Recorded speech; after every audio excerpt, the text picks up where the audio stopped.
my face. Okay, so when we left this, he said, that's not what happened. So he thought the coach was going to console him and say, no big, Javen. Say, you know, better luck next time, but that's not what happened. Yeah, so like he thought he was gonna be like nice to him and like you can do it and try it again. I thought, because it probably made the coach mad when he kept on pounding his glove and stomping him.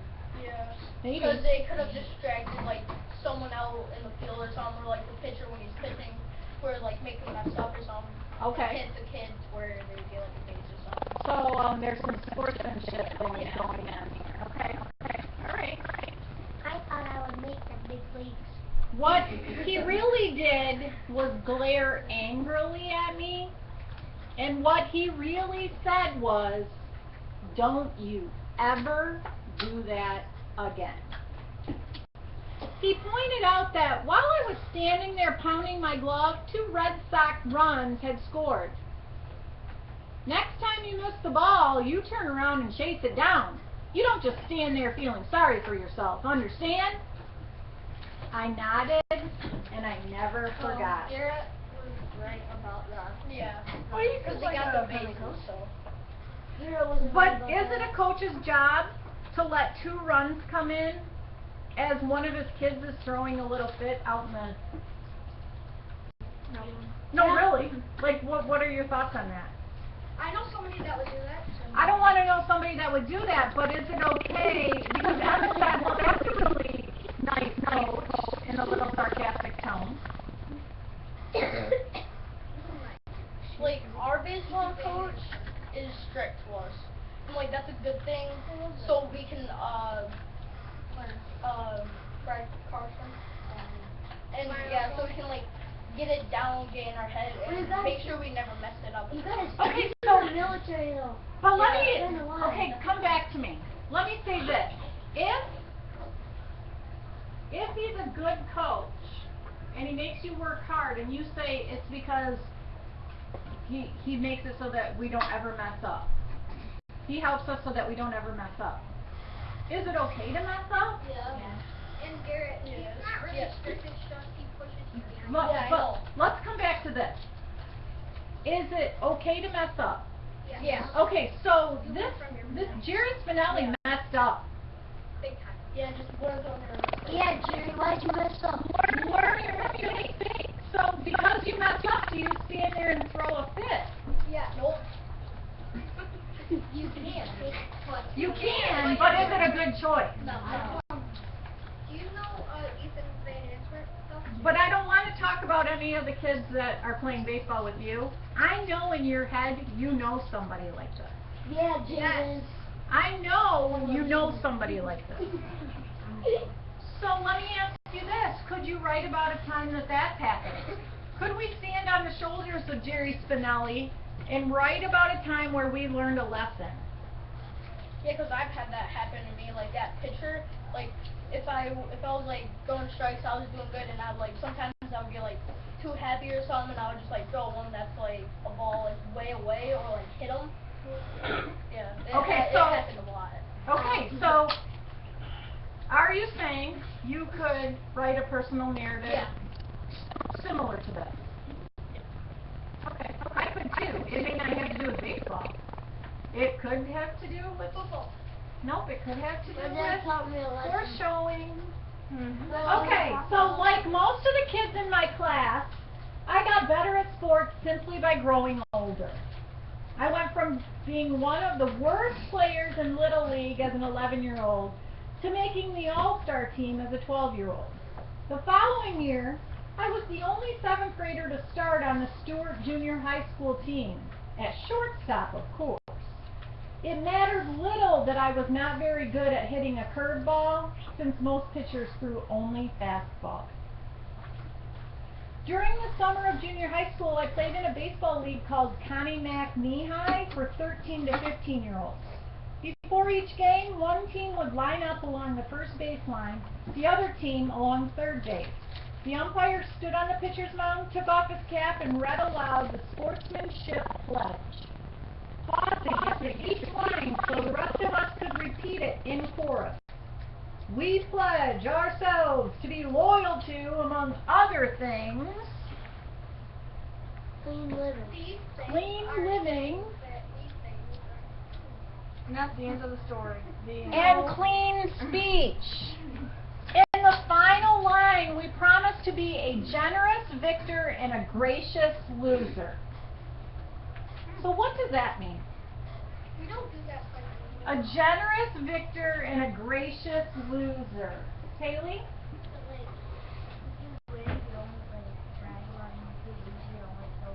Okay, so if you win, you don't brag about it.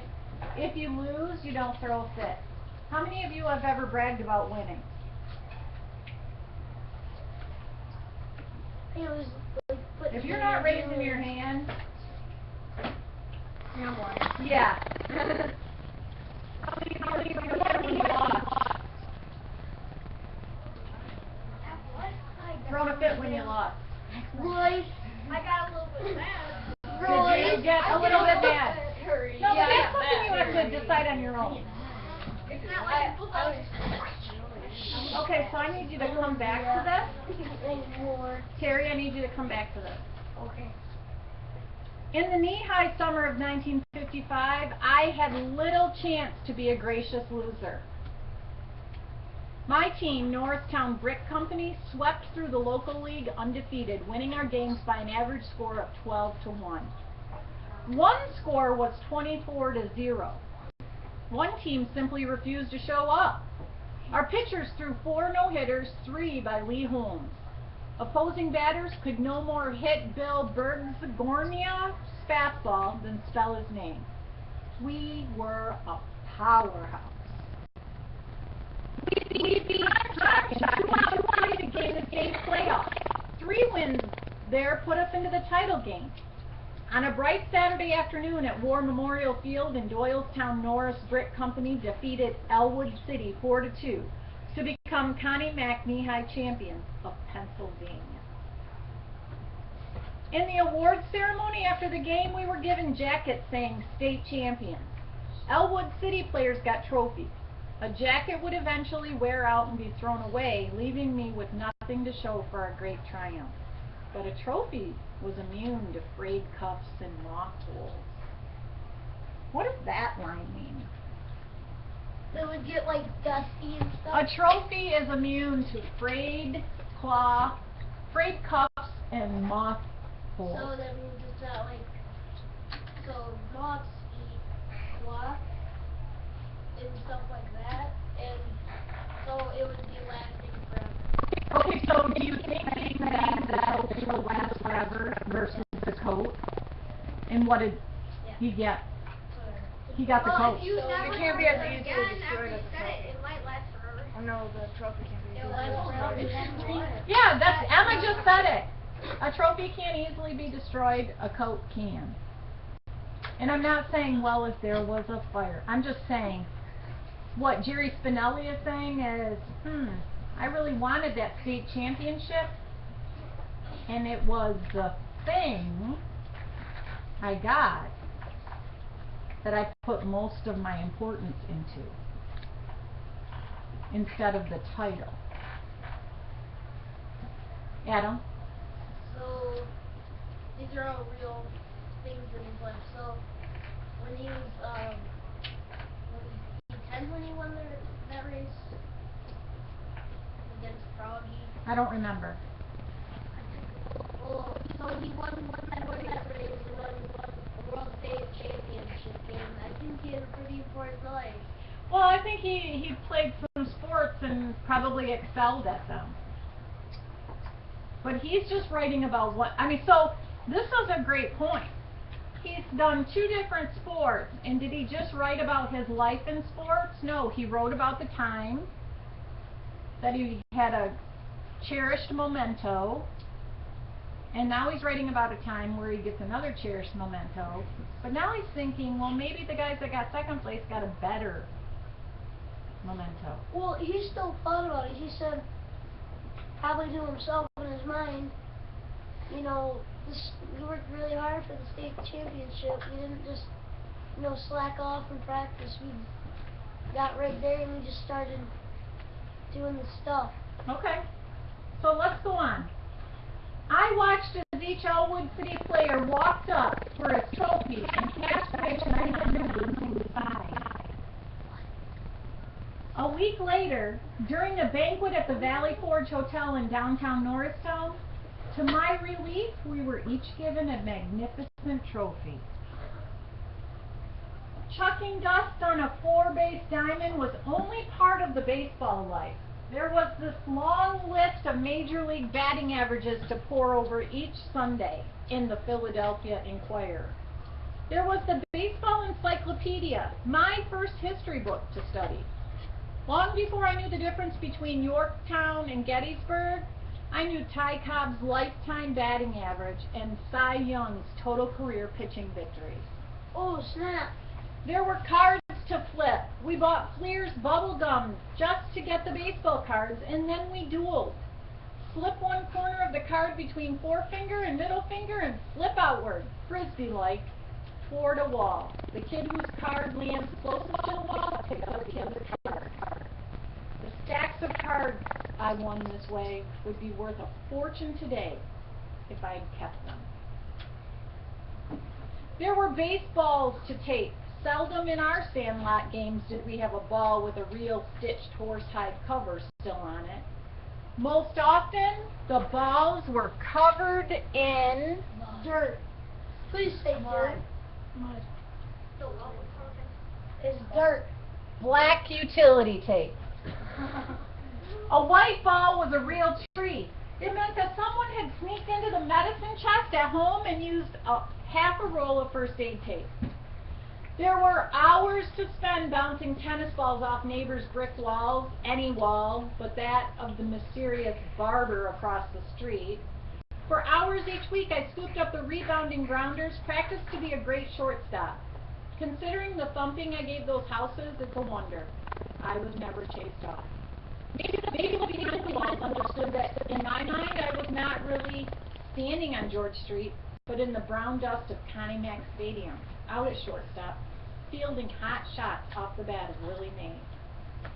And there was the glove. My glove bore the signature of Marty Marion, slick fielding shortstop of the St. Louis Cardinals. Each year at the end of summer vacation, I rubbed my glove with olive oil from the kitchen cabinet. Then I pressed a baseball deep into the pocket of the glove, curled the leather fingers about the ball, and squeezed the whole thing into a shoebox. Standing on a chair, I set the box high on a closet shelf. Baseball season was officially over. So what are you thinking? What are you thinking? Royce? Well, it's not what I'm thinking, but when I was reading Jackie and Me, they did the same thing with the cards. They would flip it towards the wall, and they would, because they were back in, like, there was a card seller that was back in way back then, and they would do that, and then at the time when I was reading the book, it said that they were expensive, so all the cards were out of shape because they kept on flipping them. So let me ask you this. Do you think that having read that helped you understand this more? Could you picture it in your mind? I guess. Yeah, I would guess. How many of you could picture them flicking cards at a wall? Okay, so would you say this author did a good job describing how they flicked it at a wall? Yeah. I mean, I would do that with my cards. I'm not asking if you would do it with your cards. I'm just asking, could you picture what the author said when he said they put it between their forefinger and flick it up to the wall? Maybe. What about the dust at Connie Mack Stadium? Yep. Okay. How many of you can see the dust rolling up? Uh-huh. If anybody's watched baseball on TV or played baseball or softball, you've seen it. I've been to like 2 or 3 baseball games. So let me ask you what you noticed about what this author did. What did this author do? Let's keep it within a personal narrative. What did we know this author did? Lindsay? Okay, so can you give me an example? Like how he described his death.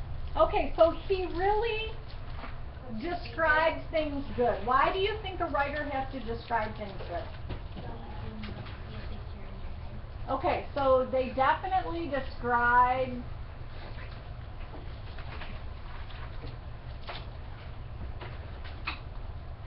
things to make a picture, and you would want to write this under your parts of a personal narrative. In the reader's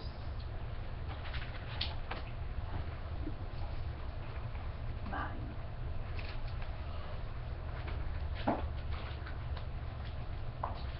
Jada, you're going to want to write that in your notebook. So let's take one example about the dust billowing up from the bases.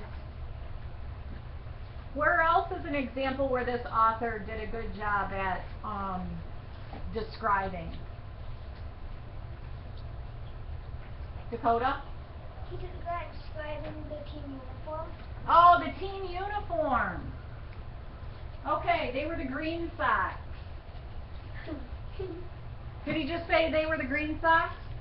No, he talked about when he had to go pick up his uniform, and he described it. He didn't just say, he didn't make a list and say, I played on the Green Sox, we had green pants, white socks, green trim, gray shirt. He incorporated that into his story, but still described it. Alright, so what we're going to do right now is, I'm going to give you about 12 minutes to write. I just want you to write.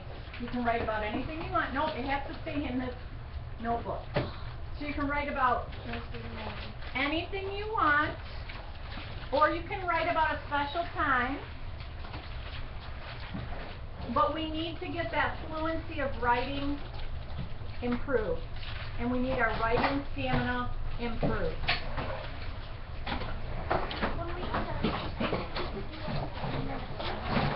We could do not a 30-minute hour writing.